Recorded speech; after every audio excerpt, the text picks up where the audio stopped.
Well, I'm really fortunate to be here at the Eastman School of Music today and sitting with Pulitzer Prize winning composer Joseph Schwantner, who for me is one of my heroes.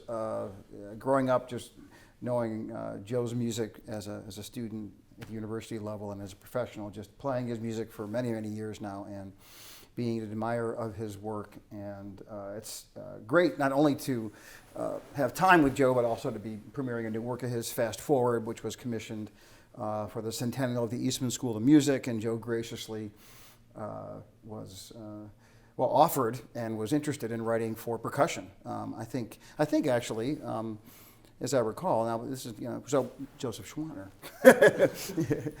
As I recall, didn't I ask you to write a piece for me for wind ensemble? And you? Yeah, there was an initial discussion about something, a piece for you and the wind ensemble. And I've written a lot of wind ensemble music over the years, but I wanted to write a piece specifically to showcase your talents and your students. Yeah. And the best way to do that is to do a kind of chamber concerto for you as soloists with your percussion students, to get them involved. So that's how that all I was developed. thrilled. And also, I have to say that it was great coming back to a place where I spent 30 years of my life as a faculty member, and to see all the remarkable changes that have taken place at Eastman. It's been truly astounding for me to see how the school has progressed and has continued to engage students at the very highest level. So it's very much fun to be back with you and your students, and certainly to see the school once again. Well, it's nice to hear you say that, and they say if you're not moving forward, you're moving backward, I guess. So, yeah. And maybe fast forward. Yeah, and fast forward, exactly. Yeah. But it's just really great to have you here. And the piece "Fast Forward" that we're premiering tonight actually is a remarkable work. I think it's first of all, it's for our genre, for percussion chamber music. I think it's a seminal work. First of all, just having a piece by you. I recall getting some emails in recent years about some other people that were trying to get a commission going, as I recall. I don't remember who it was. There was some other thing that would you help in a consortium. But anyways, and I don't know that whatever was going on with that, but once I knew that this was going to happen, not only was I excited that I was going to get to premiere a piece by you, but also that the greater percussion world was going to have a piece specifically for percussion by Joseph Schwantner. Well, the idea of Fast Forward was when I was a young fellow.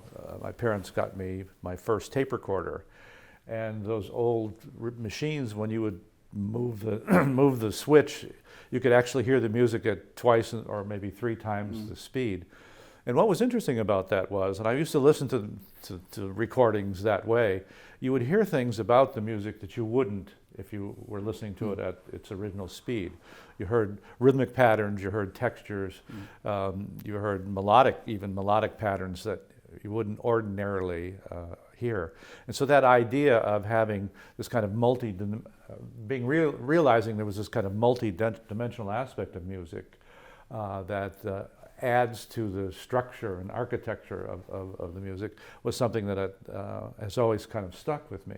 So I thought Fast Forward would be appropriate in this particular case. The other thing is again, because of my admiration to you for your work as a composer, engaging new techniques for percussion, as well as your extraordinary prowess as a percussionist. When the idea came to write a piece for you, I thought, I can't miss out on this opportunity. He's a nice guy. I like this guy. Well, it's funny because when I saw the title "Fast Forward," my students laughed because I'm not a slow guy. So they thought there may be that attribute that I wasn't aware of either. So the piece. I'm curious. When you obviously you had this idea of the Fast Forward and the influence of your younger days with the tape recorder, and when you first started, you and I had a conversation on I think it was just a phone call. I think it's before pandemic, so we weren't Zooming yet. Yeah, right? exactly. So and we talked about I remember we talked about a variety of setups and what do you want to play, and what I loved about the Joe, which is the fun thing about a collaboration with a composer, is like, what do you want to play? What do you want the setup to look like? So, which is fun because he's like basically giving you your own laboratory. Carte blanche. Yeah, which was fun. We talked about that, and then so often running from there, we talked about the size of the group and some different things, and then there it was, right? I think we actually cut it down from a very much larger ensemble. My initial thoughts was a piece for solo percussion, and I guess I had as many as 12 or 15 players. Oh, That yeah, really that's seemed right, yeah. unworkable, actually. And so as we discussed this, it came down to a more manageable group in a chamber format. So that's why I decided to subtitle it as Chamber Concerto. I love that, and I think the quartet plus solo, of course, with the piano and the contrabass, is going to have more legs to it. You're going to see more performances of it that way. I think groups are looking for, schools are looking for, in particular. It was a little daunting to do a second concerto after my first concerto that I wrote for the New York Philharmonic, but I have to go all the way back to when I was a young boy, and I studied the classical guitar. I may have told you this story. And I would have my weekly lessons, and had a wonderful teacher named Robert Stein. I would never play exactly what was on the page. I would always add measures, add a phrase here, add a chord there. And he was very kind and gentle man, and he was tolerant of that for a while. Finally, he said, look, I really want you to play what's on the page. Please, please do that. So the next week came to my lessons, which were always on Saturday morning. And I didn't do any of what he said, but I wrote 3 pieces for the guitar. Wow. And he knew that at that point in time he was dealing with not his usual music student, a young music student, but someone who was not going to be encumbered by the necessities of playing, simply recreating what was on the paper, but the necessity to always be creating new music. So that was one part of my early childhood studies in music. The other was when I practiced on the guitar, I invariably would rest my ear on the soundboard of the instrument. Now, I don't know if any of people have done that, but when you do that, it takes on a very different sound world. It opens up to the guitar into a kind of vaulted sonic space that you simply can't imagine that the guitar is capable of. Number one, it has this clear articulation, something that's part and parcel of my music. Everything that I've written has this kind of clear articulation, and percussion fit into that world obviously very well. That's one thing. The other thing, the kind of sonic space that is opened up by the fact that you rest your body on the soundboard of the instrument, gives this incredible kind of sonority and color and ringing sounds that you don't hear unless you do what I was doing. And so it opened, even as a young musician, it opened up a new sense of what the guitar was capable of and what that sound world was like if you approach it. And the other thing about the guitar is it's a very intimate instrument. You can't play it and not be intimate with it. You unfold your body around it, So it's not like a pianist where you stand back and you hit the keys with your fingers. You really have to unfold it. And that was the other thing, the intimacy, the sonic space by practicing in this very kind of disparate way, and the new sounds that were already that have become part of my musical DNA. When I look back now at the age of 79, I still see that young kid realizing a kind of aspect of music that I was exploring. And I'd like to think that I continue to do that today, even with this newest piece. Oh, yeah. And it's one reason to get up the next day, to have the exciting opportunities to work with such special musicians that we have here at Eastman. So that's kind of a primer of my life in music. Well, it's interesting because, I don't think, before I knew that you studied guitar when you were younger, it wouldn't be something that I would have imagined knowing your music. Well, think about it. You sense. Can't sneak up on a note on the guitar, nor can you sneak up on a note on the marimba or xylophone. You know what I mean? It's where you can do that in a clarinet or in a violin. And so that's one aspect of the percussion articulation that unless you bow the vibraphone or a crotale, that you can. And then once you do, you leave it to live and die, and it's out of your control then, right? So there are these sounds that have that aspect to it, and it's about how you get on the sound, what happens when the sound is initiated, and then what happens in a release. Now, a clarinetist has the ability to sneak in on a note, play vibrato or no vibrato, and get off the note in a very special way. Percussion generally doesn't have that aspect of musical expression, But having said that, it can do things obviously that the clarinet can't do. So the resources that I've learned about the percussion have been a lifelong experience of working with students and professional percussionists who always teach you something about their instruments that they love. And think about it, there's no other group of instrumentalists that have such a diversity of instrumentation. I mean, someone who studies the flute is either a piccolo player or maybe plays a bass flute, but that's it. Whereas percussionists maybe have tens and multiple hundreds of instruments at their disposal, number one. Number two, it's all about this wide world culture of music that they embrace as well. If you talk to any percussionist more than 5 minutes, he'll tell you about some music from West Africa that he's been listening to and hoping to find this very special instrument that's only maybe available from eBay or something like that, you know. Right. So yeah, it's the openness of these students, unlike, I shouldn't say it, but violinists maybe or other instrumentalists, who are constantly looking at new ways of making sound and new instruments, new ways of articulating those instruments, and this gives them a kind of in addition to the ability to improvise, right? And they're thinking, these students, and you certainly, are thinking about that all the time. Yeah. So it's always an open-ended kind of context in which you, or in many cases, in which you play, right? Where you have the ability to not only engage all these instruments, but then when there are opportunities to really express that music that you're playing in a kind of real creative way as a soloist and innovator and a creator of music while you're playing a piece. So there was a opportunity, obviously, in this concerto to do that as well. Yeah. That I'm really looking forward to hearing. Both in the cadenza. I mean, the cadenza, leaving that open is fun, but also just in the way it's written. Anyways, there's a lot of room for expression, and I think it's interesting to me because I think the music connects with me because. As a percussionist, you're a lot. I mean, I always like it because I love when I'm standing there and looking at all this stuff, and it feels like this is you know, this is my scene right here, and I'm going to play this piece, and I'm going to get to play all these instruments, and I just love being able to run through all those colors, all those sounds, all those different things that we can do. It sort of makes you feel whole in a way, you know, and also just I have to say I love.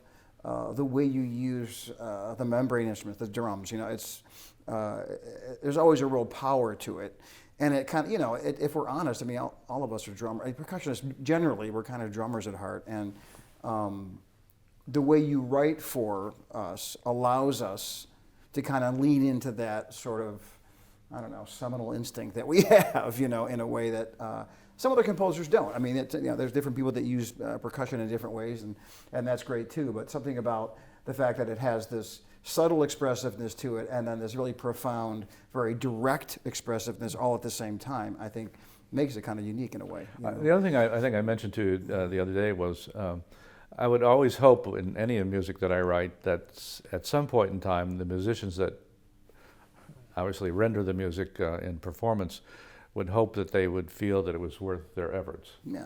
And I think we've all played music where that hasn't been the case, where it's just been very hard and kind of grueling to get through the part. And at the end of the day, you're just left with, I got through that. But what you would hope at some point with any music that you write, that the musicians would embrace it to the full extent of their of their skills and feel that all of those efforts that go into putting a difficult and long, complicated piece together was worth those efforts. I don't always, composers don't always hit the mark on that, but you attempt to do that, and I still think about that all the time when I was writing this piece as well. It doesn't mean that it's a walk in the park, that you can simply get through it on the first rehearsal, but at some point in time, you see that this all begins to make some musical sense. Oh, yeah. And that brings up the other issue of performances with professional performers versus student performers, where in this case, I mean, I understood that you would have the time to work it out in a way that wouldn't happen if it was a performance, you know, at the Kennedy Center, or you had a professional ensemble where they have to get through it very quickly. Yeah, well, that's the great thing about being, first of all, you're with the students who are very hungry, you know, and like we were talking yesterday about percussion ensemble, and I think most of my colleagues in the field are having the same experience. Our students are as excited to play in percussion ensemble as they are in the orchestra, you know. So when they get a new piece by Joseph Schwantner, they just can't wait to do it, and their energy level for extra rehearsals and putting in the time to make it really to make it really a top level performance and a performance that shows an investment. It's never really a problem. It's kind of fun. So, I mean, I did know that I would have that here, obviously, with the great students that you have here and with you. And if it needed extra time, you would find a way to, to find that time to do what was necessary to pull the piece together. And I've, throughout my life, even as a member of the faculty here, I had half of my foot in academia and the other half was in the professional world. And you learn things about how music is made in the professional world that you wouldn't if you just spent all your time at a musical institution, for example. So I had the great good fortune to be at a school that allowed me to take time off to think about my work and engage, the New York Philharmonic, the Boston Symphony, other major ensembles, major chamber ensembles, and work with those musicians who, that's their livelihood, and they need to get it right as quickly as possible. And so the opportunity to kind of fashion a work isn't always there, but they've developed the kind of skills to put the music together very quickly in a professional way. Well, I always thought, actually, this is funny we're talking about that. I didn't expect to go here, but I remember having played your concerto a bunch of times, and always being surprised within a variety of level of orchestras or wind ensembles. I played it in both contests, that it actually did come together. I remember at first I'm thinking, how's this going to go?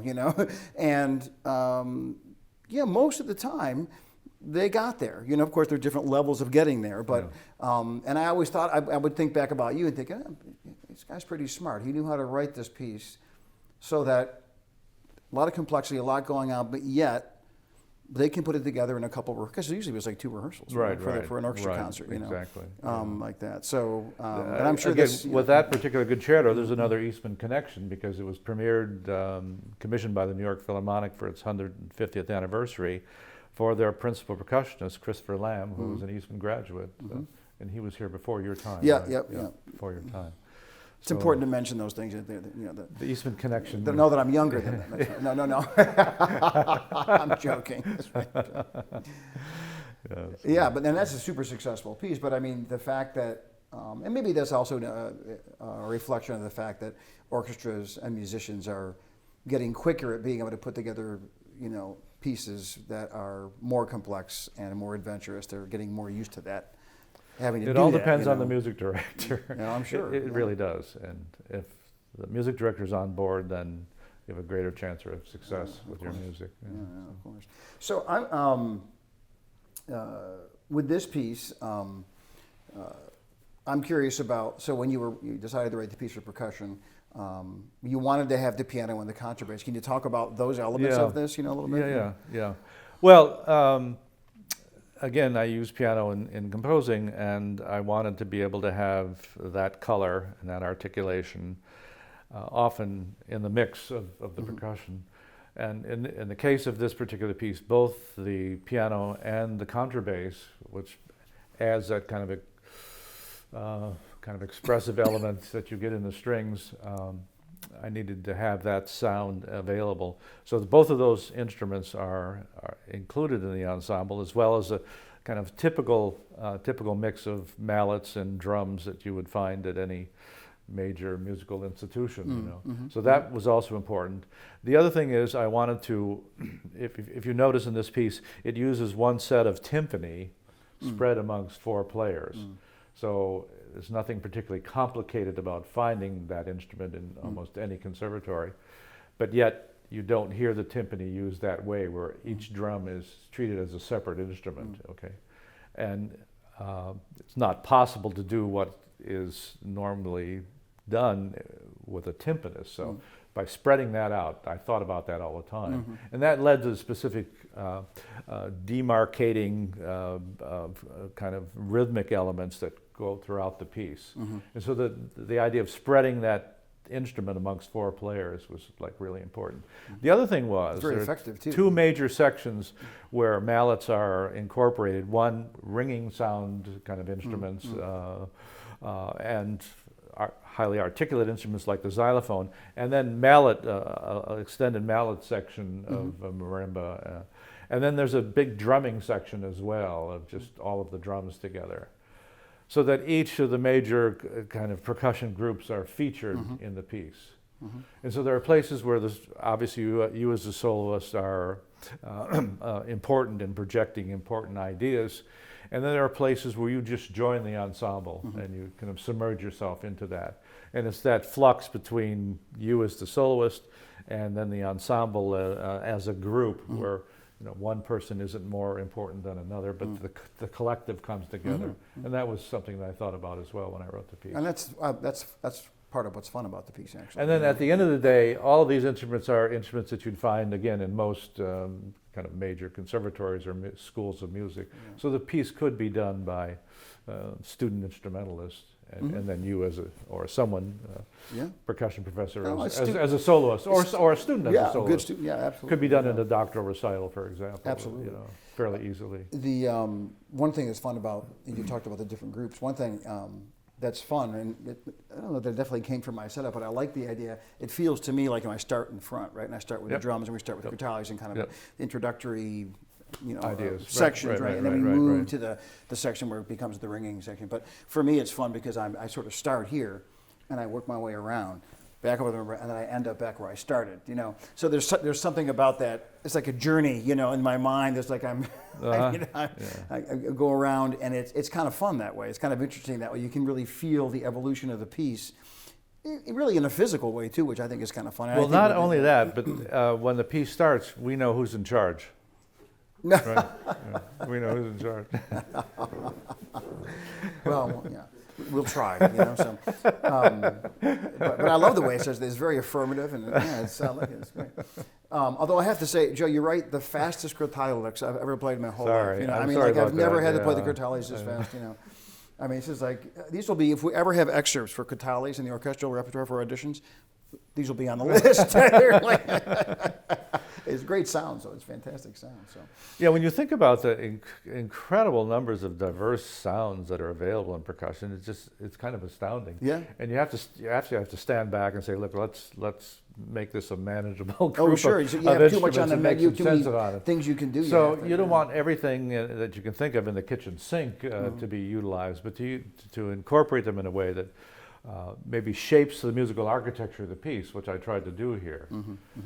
So we'll see if that all works out in the performance tonight. It's interesting too. I have two questions for you about the piece in particular. One, after hearing it last night for the first time, was it what you expected? Were there some surprises about the sounds? Well, I'm curious how that was for you. Yeah, no surprises for me because I've been around a long. I'm 79 years old, and I've been around a long time, and so that wasn't the sounds that I heard was what I expected.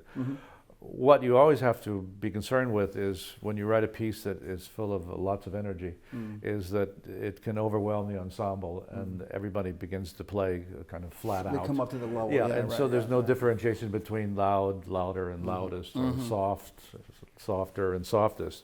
And it's usually the soft spots that get the least consideration.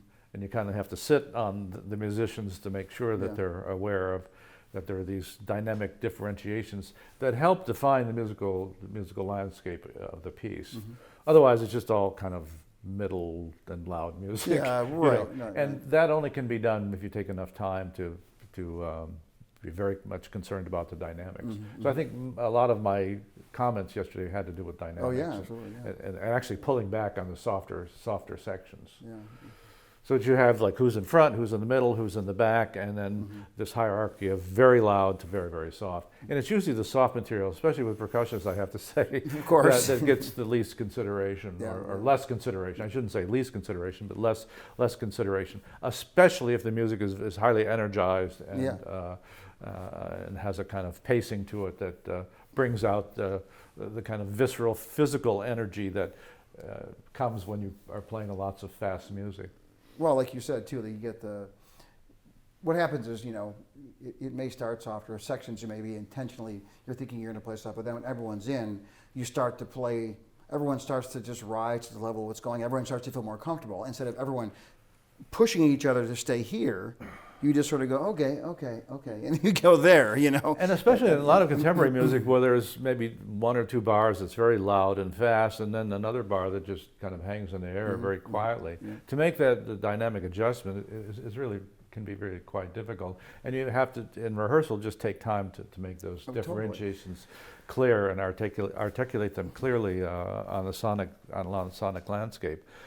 Sometimes in rehearsal, I've had the musicians simply stop what they're doing and close their eyes and kind of meditate for a few minutes, and then play those soft sections and see how they are, if they're the right dynamic level.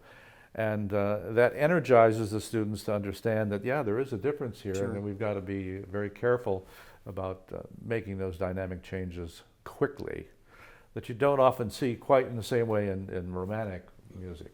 The other thing about percussion is they can't go back to the 18th century and have this kind of extraordinary repertoire that string players have and the wind players had. And so your music is the music of the 20th century, with people like Varese and Stravinsky and Schwantner. And then more recently, contemporary composers. So it's not unusual that percussionists are always looking for new repertoire. Yeah. Well, it's an exciting time for us, and I was thinking, I've been, over the pandemic, I've done my fair share of Zoom classes. I'm sure you've done some Zoom sessions, and one of the things I actually do a composition one, but I talk about. They always ask, what are you writing music for? And I say, really, I started writing music because there was nothing to play when I was younger.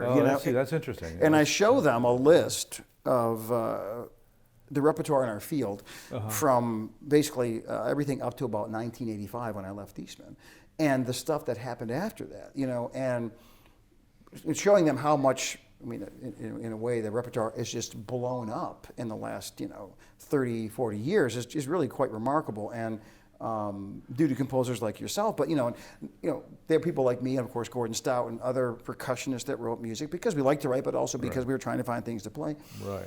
But then we were able to get people like you interested in writing for us, and David Lang and Jacob Druckmann, and and so on, composers that had reach beyond just us drummers writing for ourselves, and it's really, I know, friends I've gone to school with, we talk about this all the time. People of my generation, but I feel really fortunate to have kind of walked through my career and kind of grown with the field. That repertoire, I just watch it happen and be a part of it, and just see it affect my students, myself, and also I think affect in an important way the way percussion is viewed in general now by even a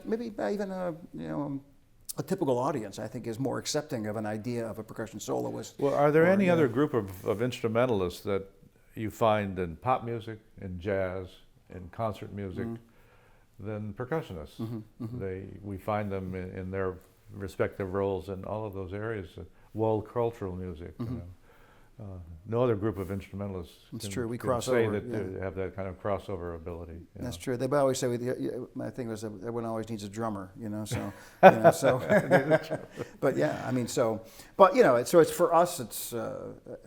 It's kind of it's been an exciting time, and and it's funny now. What's interesting to me. And actually, it was funny because Billy Childs yesterday was using an analogy that they weren't getting, But I'll use analogies, realizing that, man, I'm going to turn 60 next month. My analogies don't work with these guys and the students anymore, But not only that, you forget what you've lived through. They don't have an understanding of what it was like in 1985. That's right.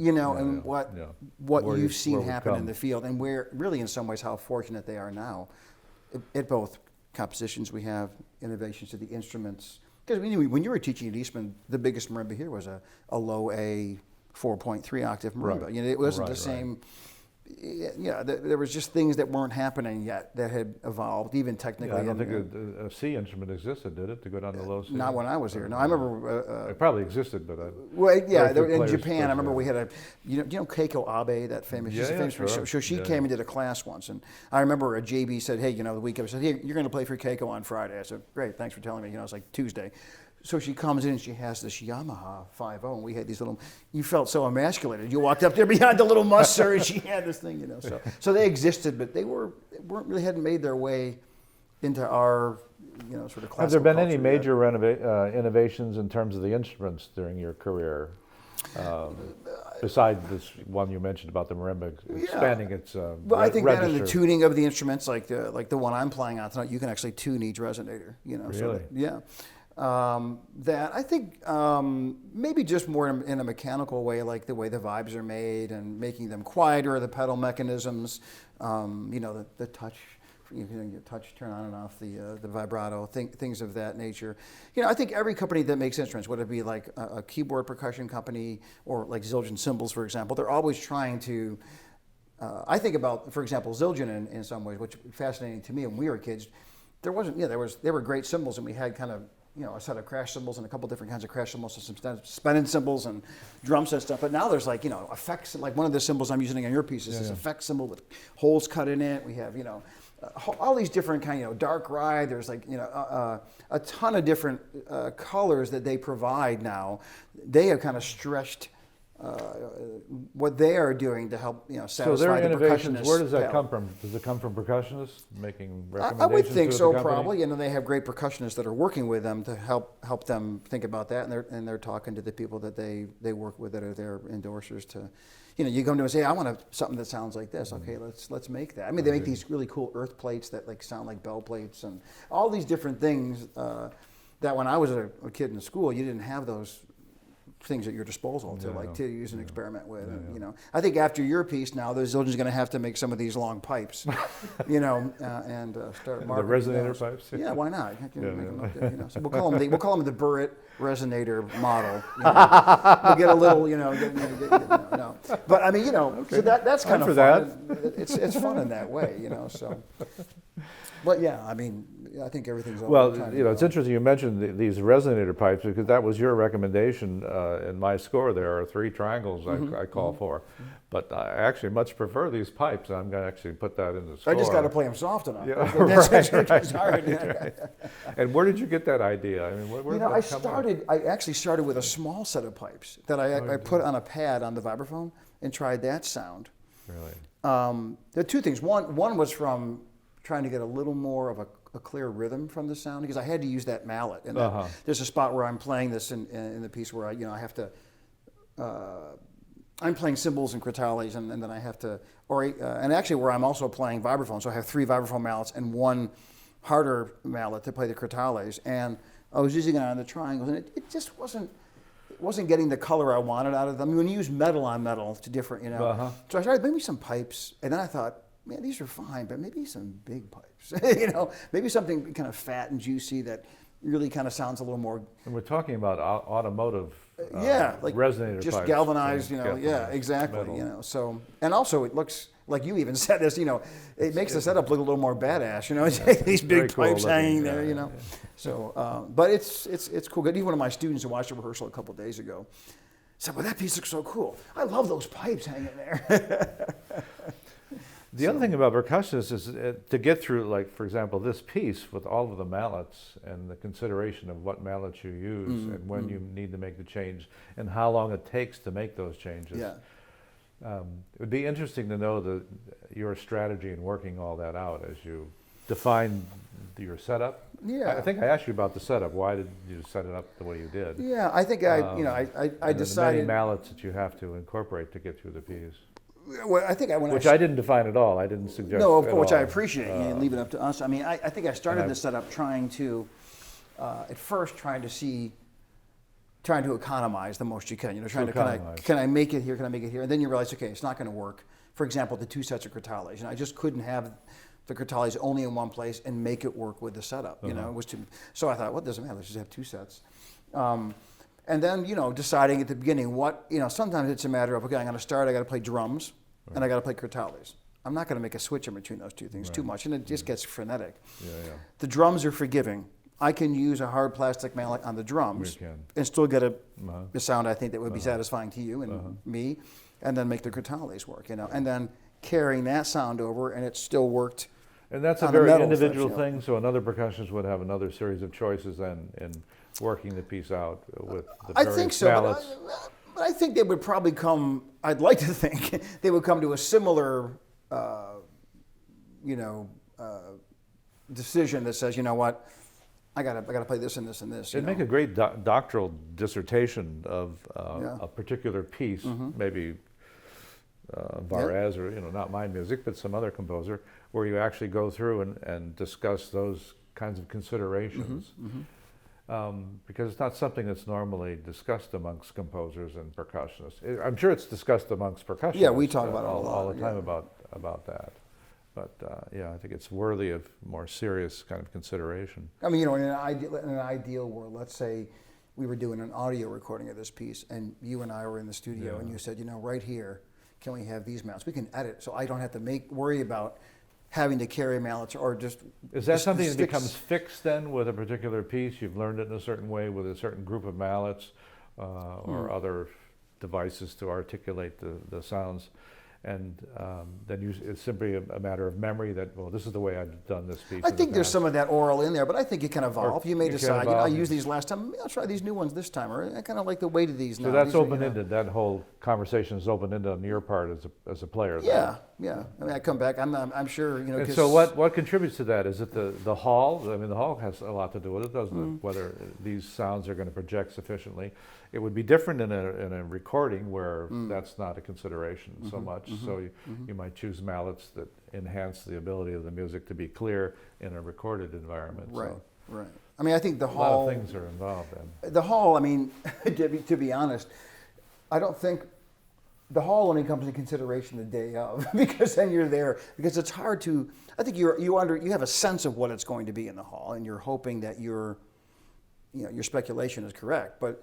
You get in the hall, it's going to be different, or the balances change and things like that. Yeah, but this is a hall that you're intimately familiar with for the last 20 years. That's true. I guess I'm not too worried about this particular hall, but if you're taking pieces on the road or doing things like that, it's you're using your best instincts to know that how this is going to work, So, but and I think too, for me, more when I'm choosing them out, whether it be for a piece like Fast Forward, or let's say it's New Morning for the World, or let's say it's a piece with a larger ensemble, the mallet is not just about how it sounds on the instrument, but how it sounds with the instruments that it's paired with, right? So like, if I'm playing a glockenspiel that's paired with some celeste sounds or something, I'm going to use a softer mallet than if it was paired with something else, or in the color of the register. So it's the context that becomes all important. I think very much so, and that's also true with the drums you might pick, because maybe the context of the orchestration is telling me this, so I'm going to choose a different set of drums that are different snare drum. So is this the kind of thing where you actually make little notes on the score on your part about I need to go to this mallet and go to that mallet? Yeah, I mean, if you looked at La Mer glockenspiel parts, for example, you might say, the beginning use these sticks here, and then we go over to here, we'll try some brass where it's louder for that color for it really shimmer, and then here let's go back to the softer plastic. Oh, interesting. Yeah, different ways to kind of keep it, bring some color and bring some distinction to the different sections of the music, Interesting. So that makes it kind of fun, I remember thinking about composers and conductors and sounds. I remember I had the really good fortune of playing for Boulez once. And it was a bunch of us. It's a big section, played Chicago Symphony. We were doing an Alvarez concert. And we were doing Amarix. And then we did, piece. It was amazing. And then we did ionization.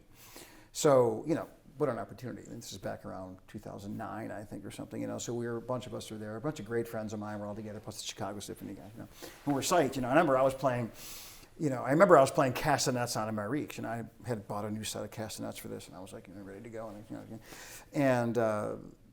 We're doing the Marique, we're doing the rehearsal, and Boulez is up there, and it's a massive orchestration, right? Yeah, sure. And he cuts off the ensemble, and he's like, second trumpet, in his way, like, second trumpet, or whatever, it's C natural, not C sharp.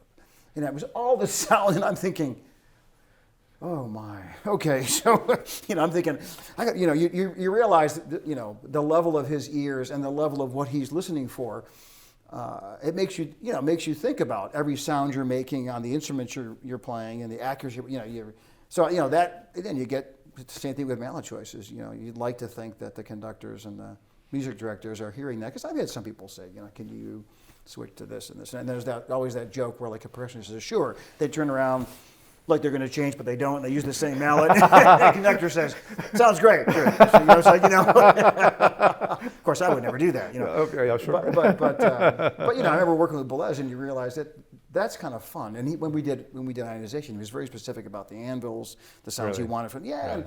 And you, as a percussionist, I think sometimes people can feel, "Oh, this is what I chose." But I always like that because it means that person is really invested in the sounds you're trying to make, and so it makes you feel, it just gives you a sense of like it matters, what we're doing back here, Absolutely.